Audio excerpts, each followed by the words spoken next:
Unexpected she was to find a man like that.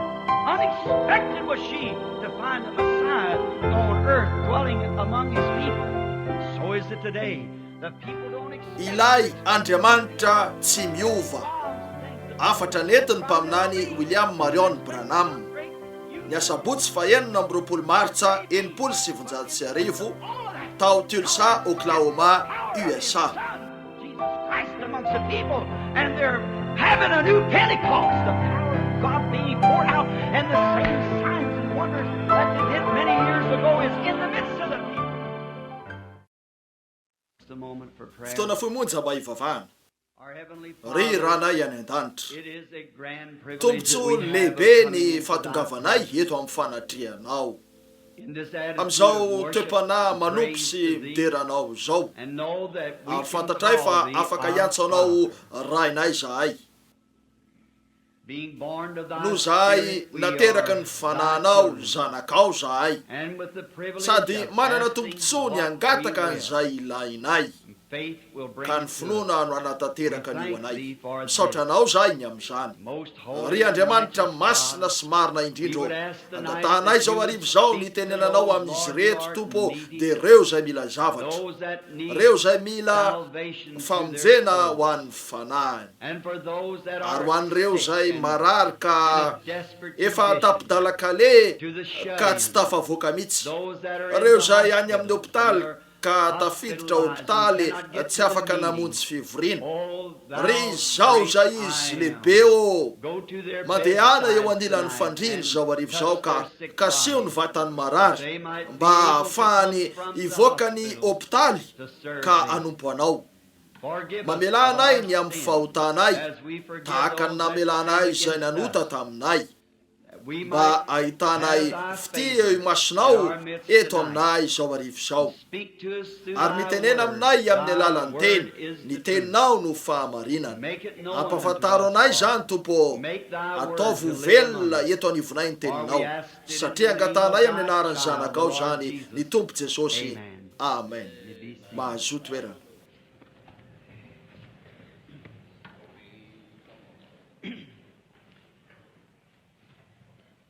Now for just Eny to mba continue the anoizana message, fotsiny ny afatra I was certainly tena packed away ny with bitaka standing there tokoa listening teo to raha Brother teo ampianona Duplessis andrala bring that Duplessis message mitondra an'io on afatra ny amin'ny the apôstôly Peter Petera being io able to walk zay on the navita water, nandeha teo something ambony that rano never zay did zavatra tsy before. mbola nataony mihitsy hatram'izay. And we can just Ary do vitantsika many nanao things that zavatra we maro never did zay tsy mbola before. nataontsika mihitsy If we'll hatram'izay just listen raha to iaino ny his teniny word fotsiny sika and take ka his iazona ny word teniny for eo it. amin'izany.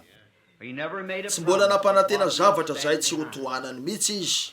Now, Eny what time does amin'ny the firy service manomboka ny start? fivoriana amin'ny alahady rahalahy amin'ny alahady 2:30. amin'ny roa sasany. Well, that means Koa about zany hoe 1:30, amin'ny ray those sasany who tokony won't hoeto reo press zay on mila should karatra be here at fangatambavaka 1:30 amin'ny ray then. sasany ary So you won't mba tsy disturb haneligelena the anareo ny meeting fivoriana while amin'ny they're giving out the fizarana an'ireo karatra And fangatambavaka. at 2:30 Ary the amin'ny roa service sasany no will begin, hanombohan'ny and fivoriana we'll be dia out in ivokana time mpitaona for you sika to mba go home and hodianareo have ka your- hananareo Is it dinner or supper? sakafo atoandro moa sa harivany aty.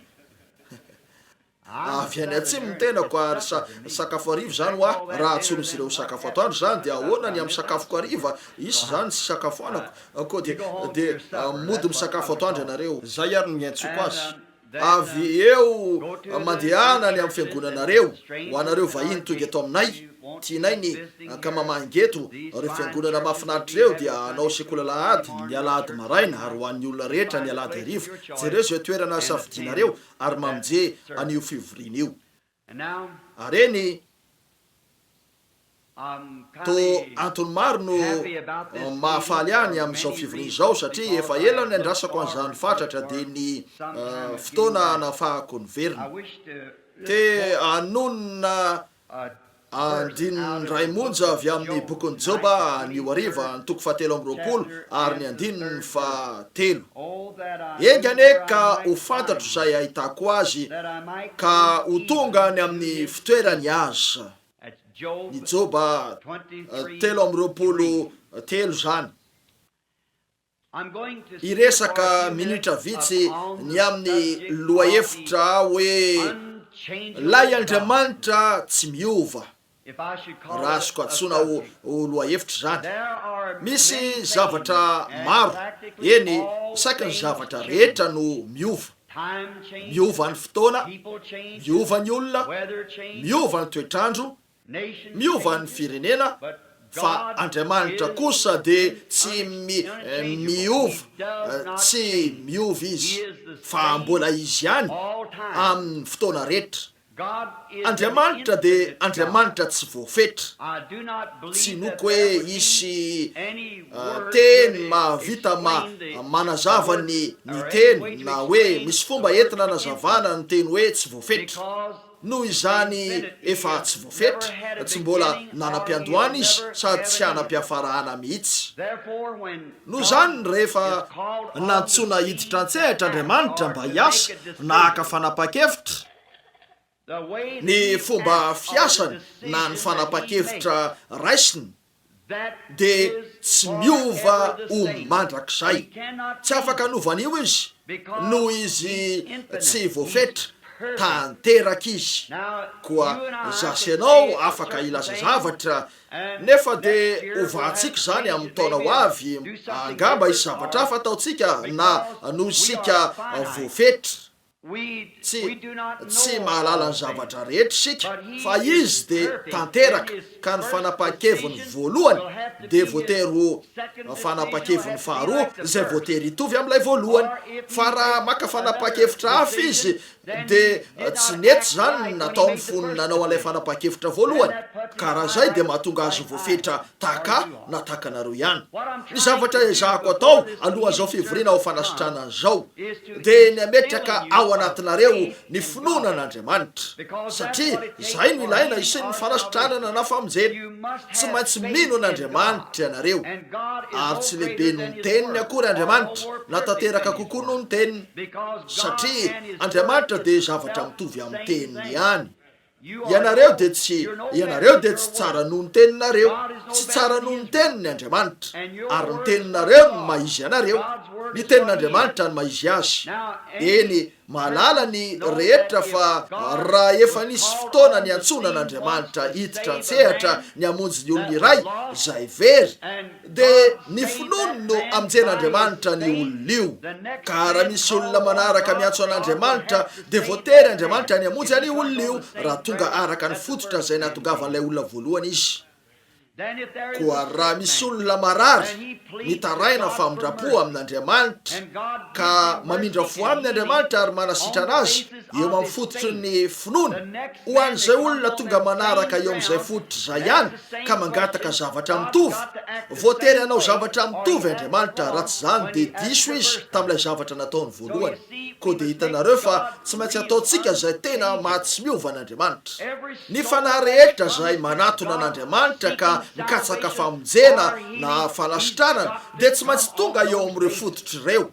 Tsy maintsy tonga amin'ny finoana izy fa misy Andriamanitra, sady mpamaly soa zay mazoto mitady azy.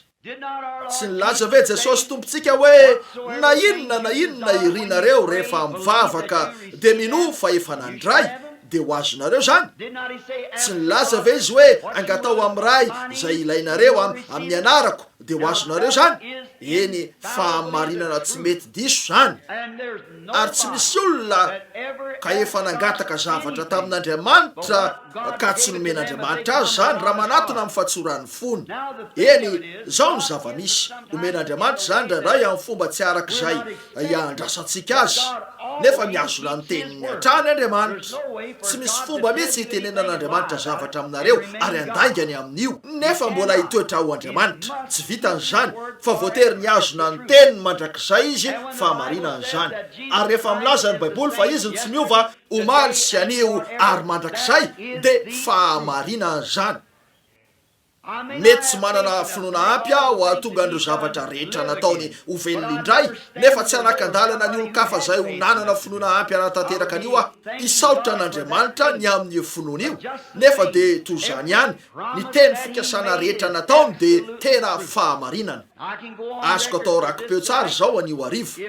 Raha misy olona anana toe-tsaina mahitsy manoloana ny teny fikasan'Andriamanitra rehetra zay efa nataon'Andriamanitra ka hitaky an'io ho an'ny tenany, dia izy Andriamanitra no anatanteraka an'io. Raha anana toetsaina tsara manoloana an'io ianareo amin'ny fahalalana fa raha nilazany Andriamanitra hoe ho anareo ny teny fikasana dia fa nananareo manokana ilay izy amin'ny minitra ndraisanareo an'io arak'izany fomba izany mihitsy ka tsy maintsy ho tanteraka io.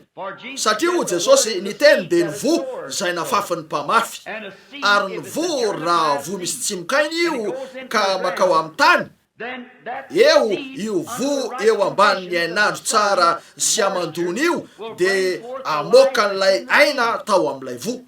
Dia toy izany koa ny tenin'Andriamanitra. Raha misy olona afaka handray an'io teny io ka ametraka izany ao ambony ary amelan'izany ho azo ny taratry ny masoandro hafanana ampy, tsy hoe SUN fa SON, amin'ny hafanan'ny finoana mety tsara eo amin'izany, io vo sy fampanantenana io dia ho velonaina eo aminareo toy ny nataon'izany tany am-piandohana teo amin'izay nanomezana azy. Satria tenin'Andriamanitra io ary izy tsy miova ho malisany io ary mandrakizay, tsy afaka ho diso izy. Eny zao ny olana eo amin'ny olona dia ilay fomba isehoan'Andriamanitra. Matetika sika no te hanao an'Andriamanitra ho toy ny sampy. Misy zavatra angatantsika amin'Andriamanitra aveo voatery izy manao an'io araka ny fomba nangatantsika azy. Raha tsy izany dia anao sika hoe tsy namaly mihitsy izy. Rehefa izay no ataontsika dia ataontsika izay mampalemy ny finoantsika an'Andriamanitra, ataontsika izay mampalemy ny fijoroantsika vavolombelona rehefa tsy miazona azy amin'ny teniny sika. Mamaly foana Andriamanitra, tsy mbola nisy nangataka ho Jesosy mangata dia omeny anareo, mitadiava dia ahita ianareo. Zay rehetra mangataka dia omeny, zay rehetra mitady dia ahita, zay rehetra mandodona ovahany izy ireo. Eny zay fomba izay foana no nahitako an'io hoe afaka azo an'io rehetra io amin'Andriamanitra amin'ny fiazonako azy amin'ny teniny sy ny finokany io araka ny fomba defasany azy. Eny raha tsy raisitsika fotsiny araka ny fomba izay everantsika azy io. Manao an'Andriamanitra ho toy ny sampy sika hoe tsy maintsy mamaly araka ny fahitantsika azy izy, raha tsy izany tsy izy io tsy namaly antsika izy. Mamaly amin'ny fomba maro Andriamanitra, mamaly amin'ny fomba manokana izy amin'ny fotoana manokana ka tsy mahazatra ny rehetra. Andray ohatra sika ny amin'ny Mosesy dia 80 taona teo ary efa saiky raha ny fiheveranareo azy hoe antitra loatra izy raha ny fampirarain'Andriamanitra aminy. Efa layanitra izy teo amin'ny taona tsy nampozina raha ny fampirarain'Andriamanitra aminy. Izao koa teny amin'ny tendrombohitra Horeba izy, toerana tsy nampozina. Aniaona taminy teo amin'ny taona tsy nampozin'Andriamanitra, teo amin'ny toerana tsy nampozina, tamin'ny fomba tsy nampozina. Andriamanitra dia tsy niaona tamin'ny Mosesy araka ny fomba mahazatra fiaonany amin'ny olona. Niaona tamin'ny Mosesy tamin'ny fomba tsy mahazatra izy, araka ny fomba izay nifidiny iaonana amin'ny Mosesy. Toy izany ny fomba famaliny ny vavantsika, araka ny fomba izay heveriny ho tsara indrindra, ary ny fombany dia mety foana. Raha misy zavatra angatantsika nefa tsy mitranga araka ny fomba n'Andriamanitra na araka ny fomba no heverantsika ho namalian'Andriamanitra ny mitranga, dia eo no mahatonga antsika very zavatra sy azo ny fiamorana. Ako sika angataka amin'Andriamanitra dia hijanona tsara eo amin'ny teny ka ilaza fa marina izany dia eo raisy fotsiny araka ny fomba defasany azy zany. Zay ny fomba tsy maintsy inonareo an'Andriamanitra. Mety tonga amin'ny endrika hafa mihitsy zany, mety tonga amin'ny fomba hafa amin'ny fomba kolaka, fa tsy mampaninona izay fomba hiaviny. Raha mangataka sika dia omena lazany Andriamanitra ary mitoetra milamina mandrakizay zany raha Andriamanitra no lazany io. Eny rehefa tonga eo amin'ny fiazonana an'Andriamanitra toy izany ianareo ka mino an'io. Eny Mosesy ahoana raha ozy mangataka an'Andriamanitra mba hahatonga ho lehilahy miaramila, indro anefa izy fa eto amin'ny Rome miafindray, tsy manova zavatra ny fomba nisehoan'Andriamanitra taminy. Toy izany fotsiny nisehony taminy. Izay ary ny olana misy eo. Raha mbola Andriamanitra ihany tonga eo ka mamaly, raha mahafantatra ny amin'io sika dia tsy maintsy Andriamanitra izany. Jakoba, olona anankiray hafa, tratra teo anelanelany zavatsarotra roa izy. Nisy zavatra hafahafa nataony, karazana fetsifetsena kely tamin'ny rafozan-dahany Labana, ary nandositra ny rafozan-dahany izy, niverina nody tany amin'ny mama, ary noho ny tonga saina ny amin'izay nisy izy, indro fa tamin'ny rahalahy izay nanaovany afetsifetsena ratsy, efa ho tonga teo nitsena azy niaraka tamin'ny tafika. Tsaro fotsiny fa anatratranareo ny fahotanareo. Ary teo Jakoba fa sahirana mafy tsy hainy ny atao, tafiditra ny olana ary nalefa ny ampitan'ilay renirano kely ireo vadiny dia lasa izy naketsy amin'ny ilana teo amin'ny toerana tsy nampozina. ary teo amin'ny fotoana tsy nampozina no ny fanenany tamin'Andriamanitra tamin'ny fomba tsy nampozina. Fomba hafa tokoa raha ny fanenana amin'Andriamanitra teo amin'ny fitolomana, nefa dia Andriamanitra ny teo, tsy mampaninona natao mirome miafo izy na teo amin'ny toerana nitolomana, Andriamanitra ny teo. Ary zao ny tena zava-dehibe hoe Jakoba nandray nofo sy fahitana sy ny sisa izy, saingy teo amin'ny fotoana io nahafahany nametraka ny tanany teo amin'ny zavatra iray ka nilazany fa Andriamanitra io, ary vita ny fikitra teo amin'io mandrapahatonga ny fitahiana.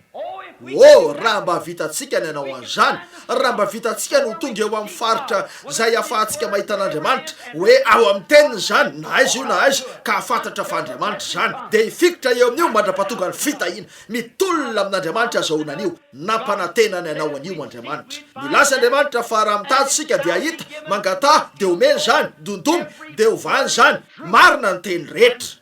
Rehefa nisy zavatra voafikitry Jakoba hoe azony jerena, ny fikiriny tamin'ny tanany ka hitany fa Andriamanitra ny teo, dia tsy namelan'io votsitra izy.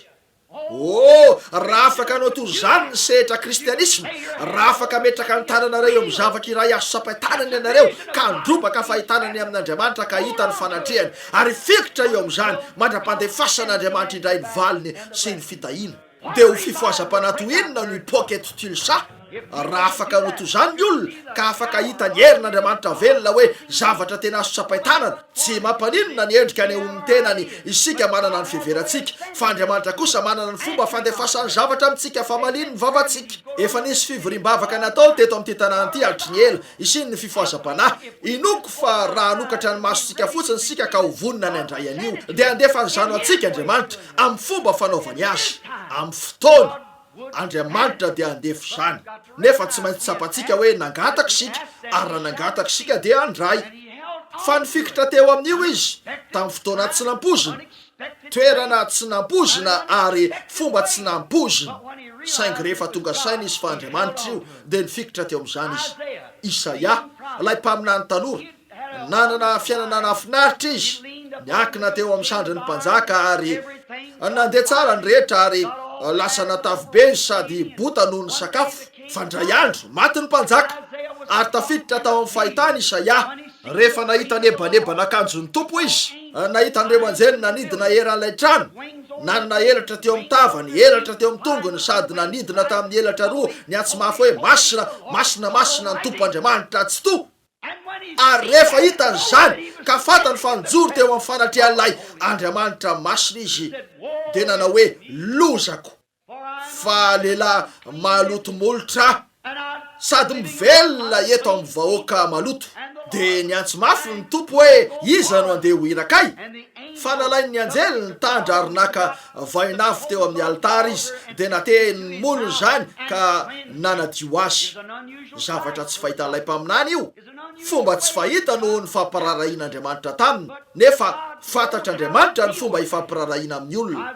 Isaia dia nandihy fianarana ary tany an-tsakoly niaraka tamin'ny mpanjaka sy ny sisa, nanana ny tsara indrindra tamin'izay azo nomena azy ara-tsaina, ataoko fa zay raha ny fahaiza-mandinika, nefa voatery nanao azo mpaminany Andriamanitra tamin'ny nanambarany ny tenany taminy, tamin'ny nanomezany azy zavatra azo sapaitanana, mba ahafahany mahita fa tsy ny amaroan'ny literatiora ny zavatra, na ny famakina na ny fanoratana, fa reo zavatra ny vakininy amin'Andriamanitra sy reniny amin'Andriamanitra no tonga voaseho teo anatrehany mihitsy, dia ozy teo maloto molotra, ary ny fanerasera sy mitoetra eto amin'ny vahoaka maloto, dia nanomana azy ho amin'ireo andro aminan'iny Andriamanitra. Zay ny fomba fanaovan'Andriamanitra zavatra, ataony amin'ny fomba tsy ahazavainy zany. Ny mpaminany Eli afaka isaintsaina ny amin'ny fotoana fosika. Indro izy fa teo nitoetra tany an-joy, efa nahita ny herin'Andriamanitra izy andro vitsy talohan'io, 4 andro taloha, teo amin'ny herin'Andriamanitra. Efa nivavaka izy ka 3 taona sy tapany no tsy nisy ranonorana, dia nivavaka indray izy teo an-tendrombohitra, ary nisy afo no latsaka avy tany an-danitra ka nandevona ny fanatitra. Dia nivavaka indray izy ary nilatsaka ny ranonorana ka nanondraka ny tany. Aveo no nitaony ny fandrahonan'ilay mpanjaka vavy, nandositra tanan'efitra izy, fantany fa nisy zavatra banga teo aminy, nisy zavatra tao aminy izay mbola tsy ara-dalàna. No nandositra tao amin'ilay zoy izy, indro nisy ororo tany tonga tao ivelany ka nampiororo an'ilay zoy nipetrahana. nisy rivotra be sady mahery tonga, nisy kotroka tonga, nisy elatra sy fipoahana. Andriamanitra ny teo amin'io rehetra io, nefa tsy nanitona an'ilay mpaminany zany, tsy nikasika azy anefa zany. Fatany na izy ny herin'Andriamanitra, fatany fefanaam-piororo tendrombohitra Andriamanitra, ary efa naneho rivotra be sy ny sisa ary nandefa afafy tany an-danitra, nefa niandry izy ary nisy fentsoka malemy tonga tao anatin'ny lalina tao. Zay ny nanitona an'ilay mpaminany. Nisy zavatra teo, nahita ny heriny nanao zavatra izy. Saika tamin'ity indray mandeha ty kosa tsapany ny fanatrehany, ary nisy fentsoka malemy ny teny tao ambony. De niarina ny mpaminany ka nivoaka teo ambava zoy. Indraindray ve tsika mangata zavatra hafa be nefa avy eo ny voaraintsika, ataotsika zay tonga an'Andriamanitra ho arak'izay itiavantsika maliny azy amin'ny fomba zay heveritsika fa tokony ho namaliny azy. Israely tranga hafa indray ty. Ny Israely de nitady mpanjaka mahery ho tonga amodika ny Romanina amin'ny tehimby. Inona nomen'Andriamanitra azy? Zaza iray. Raha tokony hoe mpanjaka mahery, zaza no nomeny azy ireo, voadidina lamban-jaza tamin'ny hoe ahita azy ao an-tranobily ianareo. Tsy tonga araka ny fomba nandrasan'izy ireo hiaviana izy, de no laviny zany. Ilainy zany no tonga araka ny fahitana azy, raha tsy zany de tsisy. Oreo alay voany zany, de nalainy zany. Marina zany, tsy maintsy ekenareo araka ny fomba defasan'Andriamanitra azy zany, aroka ifaliny amin'izany. Misy zavatra kely ataon'Andriamanitra mamaka aomponareo, manao hoe itina izy, ino zany, mifikiry eo amin'izany, tenin'Andriamanitra io, nampanantena izy fa namarina an'izany eo aminareo, ary raha mariny ny teny, de mifikiry eo amin'io. Tsy mila an'io zaza io izy ireo. Raha tsy vitanao ny andefa mpanjaka ho anay, eny, tsy mila an'io zaza io zay, azonao alaina zany. Hitanareo fa tsy maintsy araka ny fomba zay heveritsika fa tsy maintsy isilina izy, tsy maintsy tsarovantsika fa ataon'Andriamanitra araka ny fomban'io, ary ny fomba ny antrano ny fomba tena izy. Tsy maintsy inotsika ny voalazan'Andriamanitra mikasika an'io, ary fatatsika fa fahamarinana tanteraka zany, de aza miala eo. Mifikiry eo amin'io. Jesosy fony tonga olona izy, de nanetry teny. Fa ahoana no ahafahan'izay mpanjaka ny lanitra isorora eny amin'ny tavany ary vorodambana ny didina ny lohany, sady novelesina tamin'ny hazo lava de natao hoe ambarao amiko fa mpaminany ianao, tenenao aminay zay namely anao, de ino anao zay, tsy nilobava mihitsy anefa izy. Ahoana no ahafahan'izany izy? Ny mpanjaka notadiavin'izy ireo de zay mahavita mandresy an'izao tontolo zao, nandefa mpanjaka ho azy ireo anefa Andriamanitra, ary satria nalefa an'Andriamanitra araka ny fomba zany, de nolaviny nino an'io. Nefa Andriamanitra nanana ny fomba nandefasany an'io, sady tsy nandefa ny mihitsy tamin'ny fomba hafa akoatran'izay fa voalazany teny fahatongavany izy. Saingy efa manana ny fisainany voalamina tsara ny amin'izay fomba heveriny izy ireo. Eo no anaovantsika fahadisoana ary sakaiza. Eo no misy ny olana. Fony tonga lay mpialo lalana, Jaona mpanao batisa. Ny feo an'ilay miantso any anefitra, eny, milaza ny Baiboly fa ahetra ny toerana avo rehetra ary ny toerana iva rehetra sandratra sy ireo zavatra rehetra iva hitranga. Ny tendrombohitra ifaly avanja toy ny ondry lankely, ny ravina itehan-tanana, ko de niandry ny fampangovitana avy amin'io lehilahy midina avy eo amin'ny lalam-be ny lanitra io izy ireo. Nitafy akanjo misatro boninahitra ny lohany nantoy zany. Fa inona nisy? Ny nalefan'Andriamanitra ho azy ireo de mpitory teny nianitra avy tany anefitra voarakotra tapakototrondry toy ny kankana landiazo feno volombava ny tavany. Karazan'olona toy zany hoe mihinana valala sy tantely remby, tsy misy tiana ifampirariana amin'izany. Ahoana no ahafahany mpialo lalana ny Mesia? Nefa de io no fomba nanan'Andriamanitra, ny amin'ny hoe mpialo lalana ny Mesia. Tsy maintsy raisitsika araka ny fomba nilazan'Andriamanitra an'io zany, de zay mahafaly an'Andriamanitra eo. Zay ny fanao, azy ny fahendrena rehetra, azy ny fahefana rehetra, mahery amin'ny toerana rehetra izy, manatrika amin'ny toerana rehetra. Andriamanitra izy, lay zao zay izy, tsy hoe lay zao tamin'ny lasa na amin'ny hoavy, fa zao zay izy, tsy miova mandrakizay. Andriamanitra izy, ka manao zavatra amin'ny fomba tsy aiza vainy, ary nefa ataony ho an'ny voninahitra zany, ataony arak'izany io satria zay ny fomba tsara indrindra naovana azy. Tsy maintsy raisitsika araka ny fomba defasany azy zany. Azoko antoka fa zao ny sarisary sy ny daty rehetra sy ny sisa nataotsika de zay ny fahitatsika. Jesosy tonga eo amin'ny rahona ny an'ny hafa de ahitana azy eo ambony soavaly fotsy sy sisa toy zany, nefa de tena ho hafa rehefa avy izy. Tsy ho araka ny fomba ananatsika azy zany, ka maro no diso amin'ny fahitana an'io. Maro no diso amin'ny fahitana an'izao andro ivelomantsika zao. Maro no diso amin'ny fahitana no famantarana ny amin'ny fihevian'ny Mesia amin'izao fotoana zao mihitsy. Maro ny olona diso amin'ny fahitana an'io. Izy ireo eo anoloan'izy ireo mihitsy zany, nefa mbola tsy hitany. Hoy Jesosy rehefa manambara izy ao amin'io ka ataoko fa zay, fa hoy izy tahaka ny tamin'ny andron'ny Sodoma, de ho toy zany amin'ny fihevian'ny zanak'olona.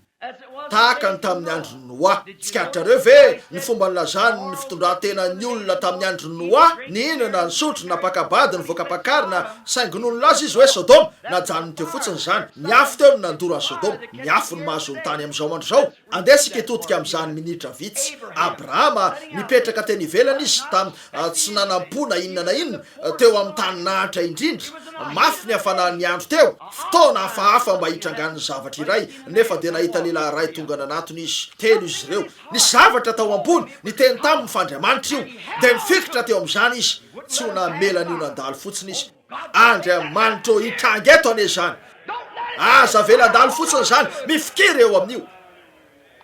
Midira re, mipetra eto ambany azoka, akarano kely anompo anao avelao nasany tongotrao, hitondra tapa-mofo anao makaina dia anao dianao indray ianao. Fa zao no antony avian'ny tomboko eto amiko.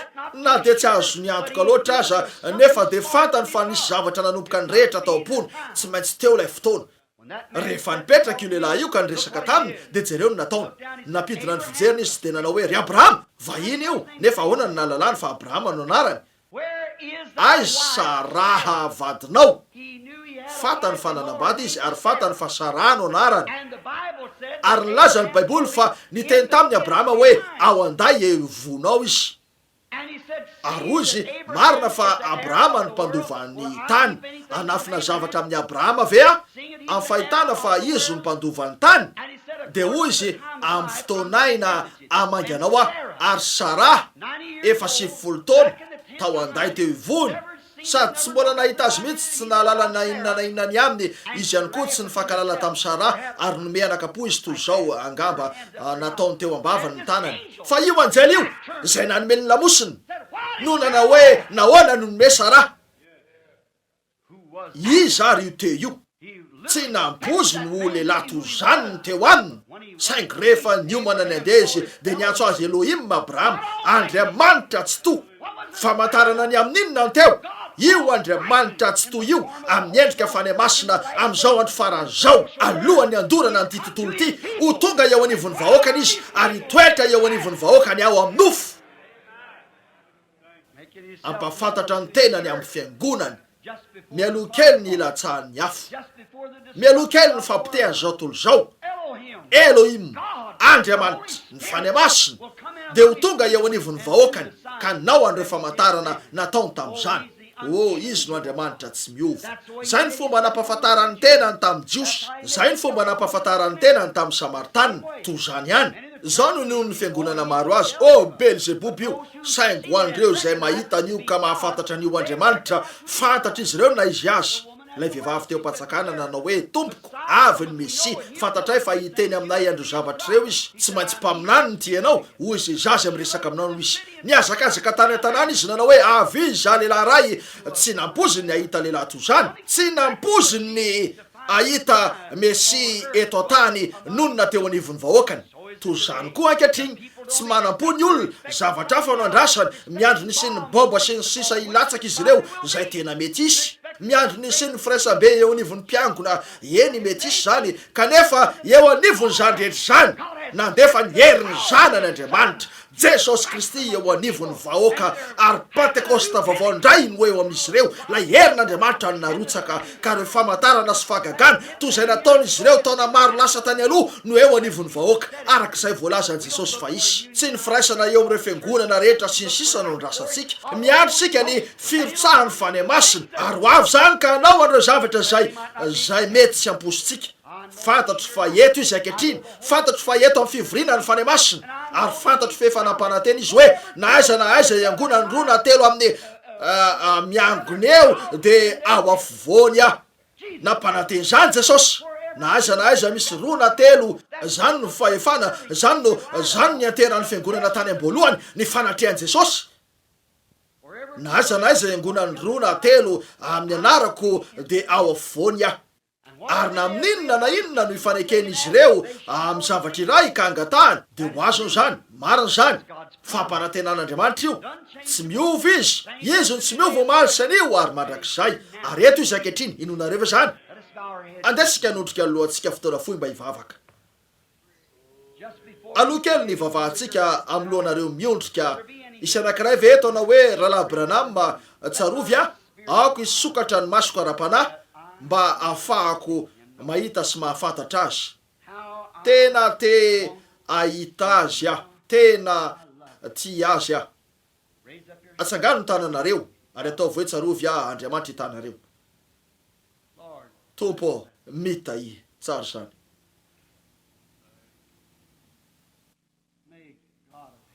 Amindra foana ilay Andriamanitra ny lanitra.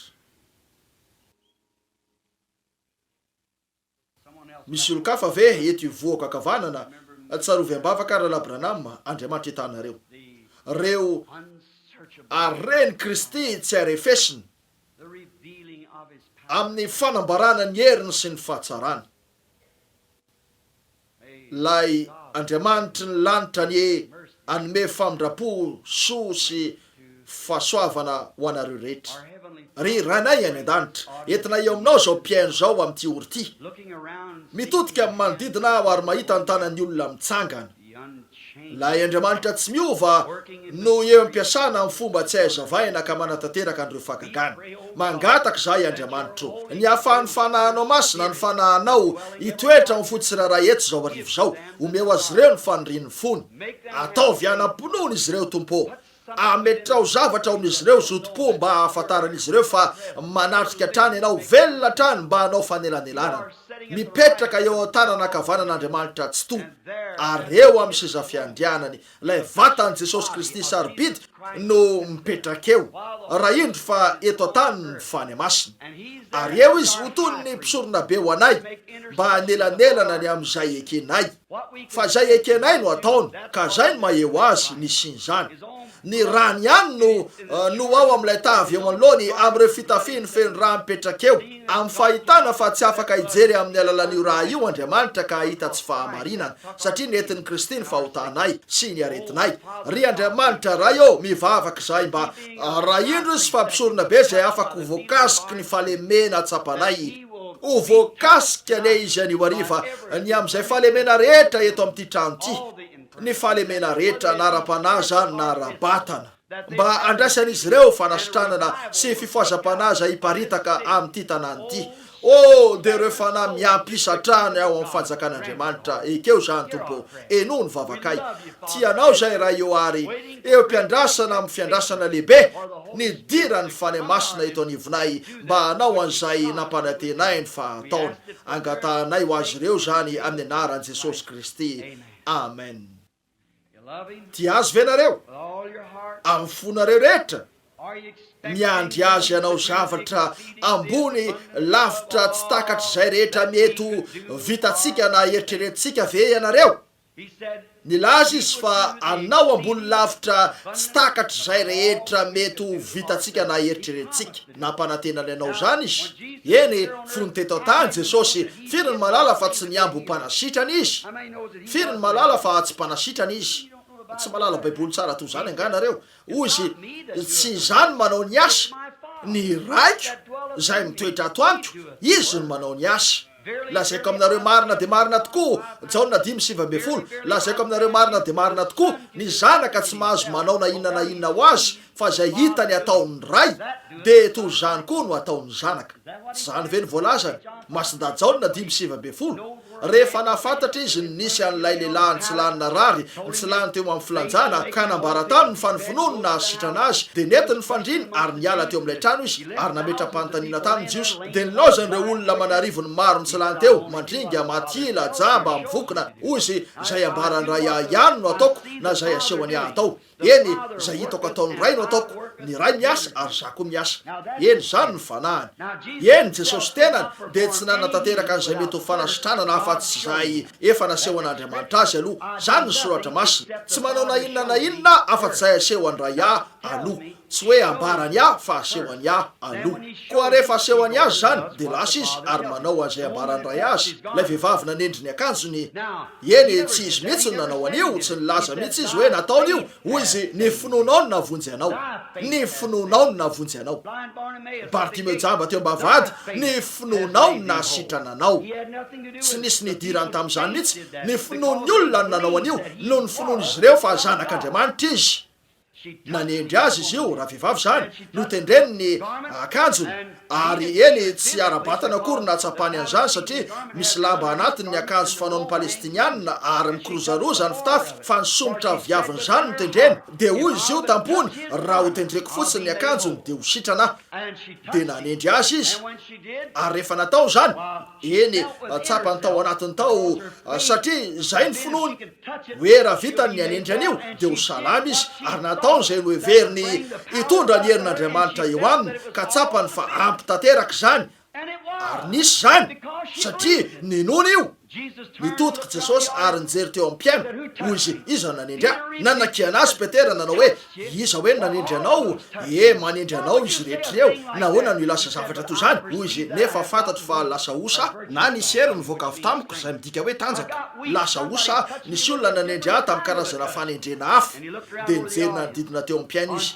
mandra-pahitany andravehivavy ary nambarany azy ny amin'ny tsara ny fahaverezan-drany satria ny finoany no nahasitrana azy eny zany na izy an Jesosy omaly zany ihany ny Jesosy anio ho zany ihany ny Jesosy rapitso raha misy ny ampitso ary ho toy zany mandrakizay rehefa mieritreritra ny olona hoe mampanantena Andriamanitra nefa tsy mihazona an'io teo amin'ny silamo na ny hafa koa no azoniko teteh-tanako ny baiboly ary ny Coran teto amin'ny ilany de hoy a marina ny ray amin'izy reto ary diso ny ray tsy afaka ho marina izy roa satria mifanohitra hoy a nanaprofy ianareo fa maty ny mpaminaninareo ao amin'ny tany izy ny Jesosy nay de nitsangana tamin'ny maty ary nampanantena izy fa reo zavatra nataony no ataonay koa hoy a koa avelao hitako ny anaovanareo ny asa nataony Mahome tsy vitanareo zany nefa ny asa nataony Jesosy Kristy de vitany fanahy masina rehefa tonga manositra ny olona izy inonareo ve zany zany mihitsy inotsika zany inona ary no anakana antsika tsy ino satria efa nampanantena Andriamanitra lazany izy de milamina io eny tsy mahavitsy zany ny olona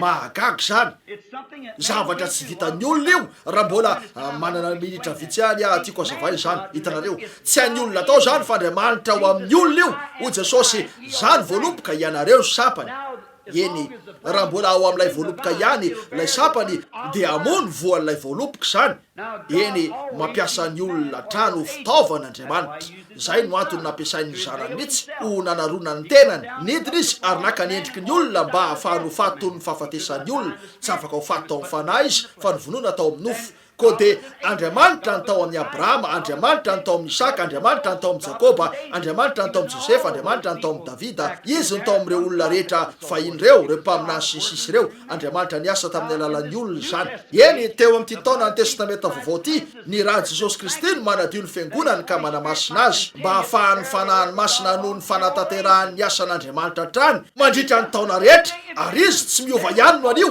raha tsy zany de vavolombelona sandoka ny amin'ity baiboly ty sika raha zany raha tsy fahamarinana zany de diso ny baiboly fotoana hitorian'ny olona ny filazantsara zao fotoana fampahafantarana ny herin'Andriamanitra zao raha indro fa miezaka ireo mpanompo sampy reo ny anitsakitsaka n'ity teny ity de mila olona taka an'ireo lehilahy hebreo sika ny Andriamanitra de mahay manafaka anay amin'io marina zany fotoana zao nitoetra tsy miova Andriamanitra eny tsy vitan'Andriamanitra ny anasitrana anareo satria efa nataony zany fony izy voalefana noho ny fahatsoanareo sy ny torotoronina noho ny elokareo ny fampijaliana anazy anareo fihavanana namelezana azy ary ny diakapoka taminy nahasitranana anareo milaza ny lasy zany raha njoro teto izy anio arivo am'izao complet nomeny azy zao de tsy afaka nasitrana anareo raha nangataka taminy anareo ilaza izy hoe efa nataoko zany minoa zany mety anao zavatra izy mba halalanareo fa izy ny teo ary zay ny fomba ataony am'izao andro zao ampalalan'ny vahoakany zany amin'ny alalan'ny vahoakany hoe Andriamanitra izy tsy hoe ilay olona fa Andriamanitra eny tena azo tsapaitanana izy anio arivo fa fantatro fa eto izy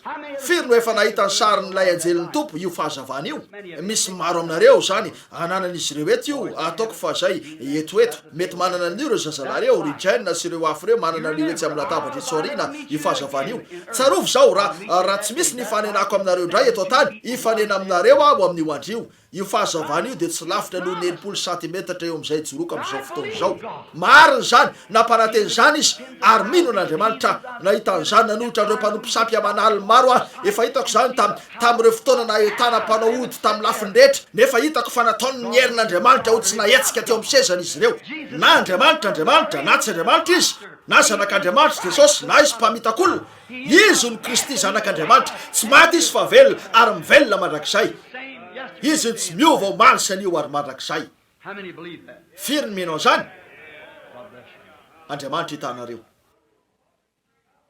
firy aminareo mino fa afaka iseho mihitsy izy ka tsy nizarakaratra fangatambavaka sika sa ahoana firy ny marary eto ka mila fanasitranana atsangano ny tanana atao ve Andriamanitra marary mila fanasitranana atsangano fotsiny ny tanana zay rehetra marary ka mila fanasitranana atsangano fotsiny ny tanana ary atao hoe mangataka ny anasitranan'Andriamanitra raha misy malalanao ka tianao ivavahana atsangano ny tananao atao hoe mivavaka amindra foany Andriamanitra tsy misy olona fantatro eto amin'ity trano ity akoatrany ataoko fa raha tsy azoko antoka hoe paty mipetraka etsio paty teller za de tsy fantatro raha malala azy ny rehetra eto na tsy arala Jane God mipetraka eto zay mandray rakipeo ny afatra reto lehilahy eto amin'ny lampiazy reto niaona tamin'ireo omaly ariva andiandehilahy mahafinaritra indrindra tamin'izay fahitako tamin'ny fiainako fa reo tena haiko manokana ry rahalahy etsy ry zay nanoa anara-bola tamin'ny nandehanako teto voalohany rahalahy Williams sy ny zanany rahalahy Border rahalahy David ary rahalahy Harvey reo ihany no tena fantatro eto nefa Jesosy malala ny tsiraray aminareo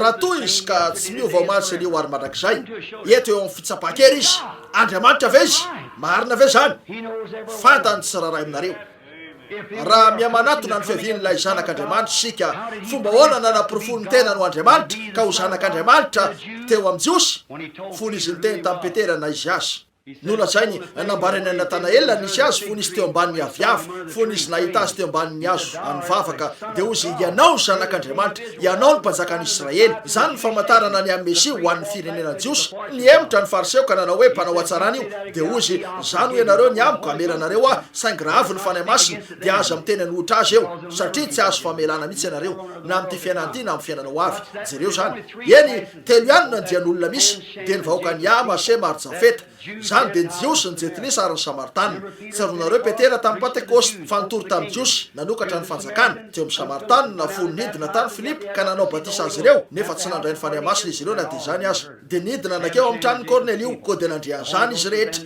ny vahoaka ny ama se maro jafeta ny fanahy masina teo de tsy nilazo amin'izany tanjon'izany tsony zareo satria efa nalefa teo amin'ny olona ny fanahy masina fony togo Jesosy isika Jetinisa zay anglo-saxon de tsy niandro ny fahatongavany Mesia fampanompo sampo ny babisampo sika fa ireo zay niandro ny Mesia kosa teo ny Jiosy sy ny Samaritana zay niandro ny Mesia no miseho izy toy inona karazana famantarana hoana nataony nanao an'ilay famantarana ny amin'ny mpaminany arak'izay fanambarany Mosesy ny amin'io izy hoe Andriamanitra mpaminany zany mijery an'izany izy ireo fa reo zay tena voatarika ka ara-panahy izy ireo nahita azy nanao ny famantarana io de ho reo io no izy fa ny hafa zay nanana ireo fiofanany ara-tsaina de nanao hoe Belzebuby io zalahy io nakeo Samarizy nisy zavatra nylay nisy vehivavy nivoaka teo am-patsakana ary ozy hitondray rano troko de ozy tsy fanao zao misy fanavakavahana eto ny Jiosy tsy manandra raha amin'ny Samaritana hoy izy raha vehivavy raha fantatrao zay miresaka aminao de ianao no angataka amin'ny kosotrony o raha vehivavy lalina ny fatsakana ka ilainao le inona ny nataony teo ampifandraisana tamin'ny fanahany izy ary no nitany ny olany raha vehivavy fantatsika rehetra zany nisy ny olany de ozy andeha tso vadinao ka makanesa ty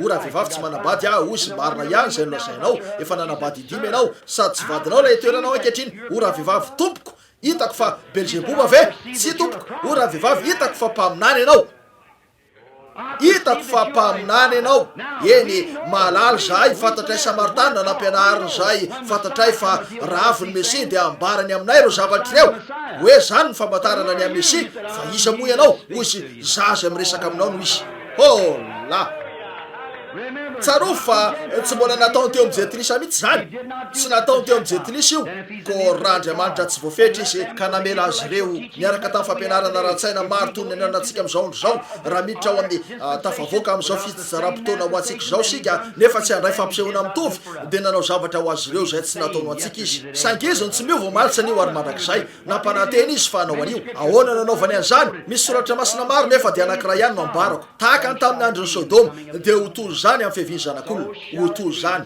zavatra mitovy ihany no hitranga mialoha kely ny ilatsahany afo indro ary izy lay Andriamanitra tsy voafetra eto izy zao arivo zao mavesatra zany voalaza zany nefa de zavatra voalazany Baiboly ihany koa zany sady eto ny fanahy masina noana an'io ka ilaza fa fahamarinana io marina zany andesika vavaka tompo misy olona mijaly eto tsy salasalana fa misy olona manajavatra ilay mangataka anao raha io ny amindra fo arako fantatra fotsiny fa Andriamanitra ianao notoreko fotsiny ny teny tompo ary mangataka ho an'izay fanahy mampalahelo eto zay mikatsaka anao ho vitan'izy ireo anie nikasika an'ilay mpisorona be zay afaka voakasiky ny falemena tsapanay eke fotsiny zany tompo ho an'ny ray na roa farafakeliny mba ahafantarany olona avy amin'ny vavany vavolombelona ray na roa vavolombelona roa na telo ka ho mafiorina ny teny rehetra ekeo zany raha eo nangatahako voninahitr'Andriamanitra zany ary no niafatra ny hariva tompo ary ny teninao zay manambara arak'izany ka ahafantarany olona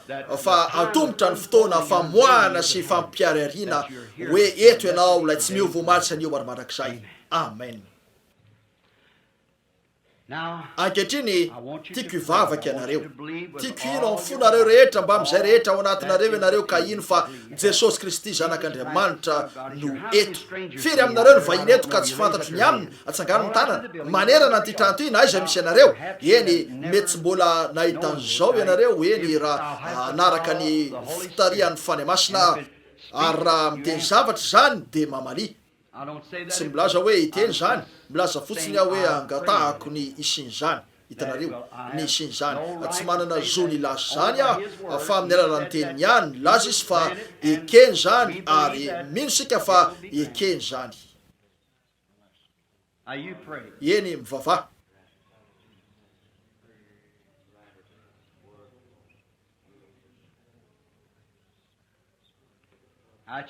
Eny ny finoanareo io. Tsy afaka anao na inona na inona nareo mandrapikasy anareo azy de miteny amiko izy eo raha afaka ino ianareo.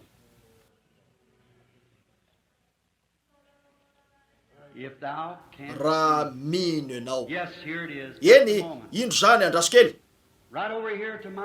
etsy amin'ny akaviako mihitsy indro misy vehivavy mipetraka etsy somary ngeza izy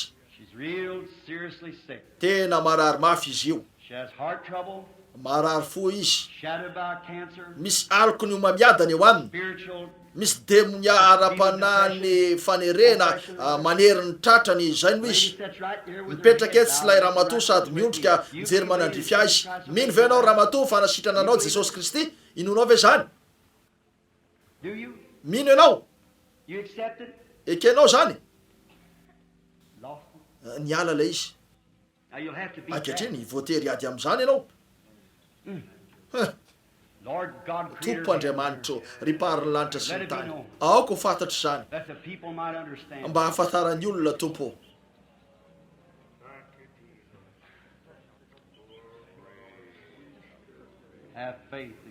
Mino an'Andriamanitra.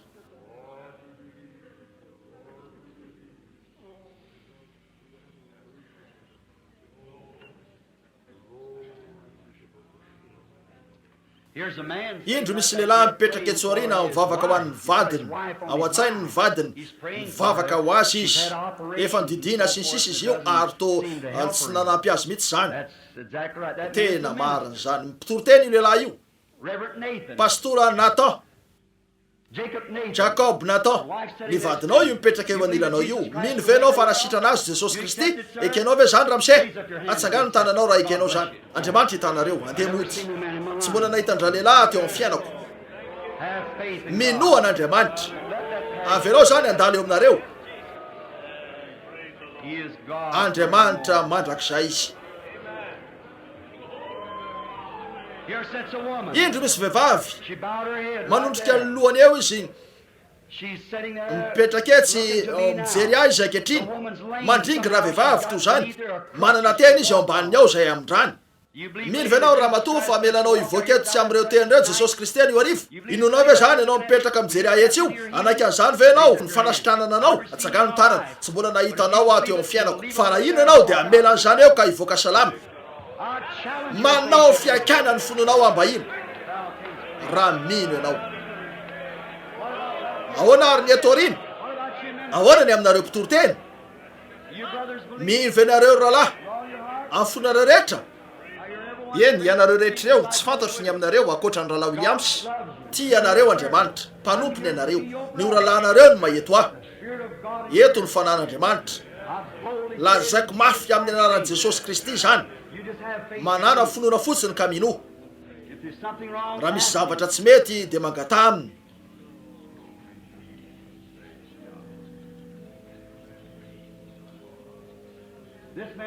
Indro misy lehilahy mipetraka etsy mijery ahy izy tsy hoe anao loatra fa ny dadanao zay mipetraka etsy mariny zany. Inonao ve fa vitan'Andriamanitra ny teny amiko ny tsy mety aminy? Ino azany ve nao? Eo amin'ny tongony mariny zany mitsangana amin'ny tongotrao. Indro ny dadany fa mipetraka eo mihitsy efa lahianitra somary solaloha mipetraka eo mijery ahy mihitsy izy zao. Indro jereo aty tsy hitanareo hoe fahazavana io? Jereo hoe fahazavana eo ambony vehivavy kely etsy io mivavaka ihany koa izy fantany ny amin'ny vehivavy kely mipetraka etsy io. Io vehivavy kely io inonao ve fa azon'Andriamanitra mbara amiko ny olanao? Ino ve nao? Eo amin'ny rantsinao mariny zany. Mino an'Andriamanitra ve nareo? Inonareo ve fa lainjery ny tompo zany? Na Jesosy tsy miova omaly sy anio ho any mandrakizay. Mitoetra ho Andriamanitra izy ary tsy misy mahavita manimba, tsy misy mahavita manaka anazy. Jesosy Kristy zanak'Andriamanitra dia mivelona mandrakizay, velona hatrany mba hanelanelana. Raha mba iny fotsiny mantsika manana finoana fa Andriamanitra no isahana ny ambiny. Mino an'izany amin'ny fonareo rehetra ve nareo? Koa inonareo ve fa atombotra ny fiavian'ny Mesia? Ahoana ny am'ireo olon'ireo tsy mbola nahita azy ireo ato eo amin'ny fiainako ary fantatr'Andriamanitra fa mariny zany. Eny natomboka aneo zavatra io ankehitriny mandehandeha fotsiny erantrano zany. Zao mihitsy ny fotoana. Eny fotoana zao andraisanareo ny fanasitranana anareo. Aoka anareo fametra tanana, apetrao eo amin'ny hafa ny tananareo ary minoa ankehitriny. Eny eo aminareo zany ankehitriny efa tafiditra amin'ny finoana ianareo. Tompo Andriamanitra ori pariny lanitra sy ny tany. Aoko fantatra ny hariva fa zanak'Andriamanitra ianao. Efa nampafatarinao zany hoe Andriamanitra ianao ary aoka ny fananao masina no ilatsaka eo amin'izao eto zao vahoaka zao ka naprofo eo amin'izy ireo fa ianao lay Jehovah Andriamanitra lehibe hoe mitoetra tsy miova toy ny nomaly. Ry Satana resy ianao mivoa amin'izao vahoaka zao. Mandidy ianao amin'ny fahefan'Andriamanitra velona ny voanao amin'izao vahoaka zao amin'ny anaran'i Jesosy.